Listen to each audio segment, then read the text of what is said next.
তো প্রিয় দর্শক, আপনারা দেখতে পাচ্ছেন আমি একদম বর্ডারের কাছাকাছি। এই সাইডে দেখতে পাচ্ছেন কাঁটাতার দেওয়া আছে। বেসিক্যালি এটি হচ্ছে করিমগঞ্জ জেলার লাথু মালেগড় এই এলাকা। আমি এবং আমার তাজ স্যার এখানে এসেছি।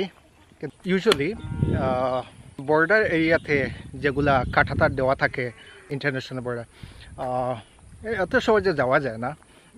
কিছু রেস্ট্রিকশন থাকে, সেন্সিটিভ এরিয়া। আচ্ছা, সামনে একটি জায়গার নাম লিখে আছে বিজিবি বিওপি নয়াগ্রাম। আচ্ছা, বাংলাদেশের ওই যে ওই পাশে আপনারা দেখতে পাচ্ছেন বাংলাদেশ। হ্যাঁ, তো বাংলাদেশের অফিসিয়ালি এই জায়গাটি হচ্ছে নয়াগ্রাম। বুঝতে পারলেন বিষয়টা? বিএসএফের কাছ থেকে আমরা পারমিশন নিয়েছি।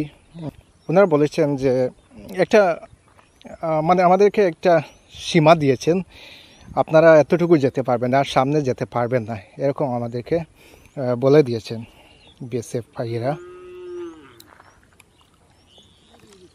এখান থেকে এই সামনে সম্পূর্ণ এলাকা জুড়ে এরকম কাঁটাতার দেওয়া আছে।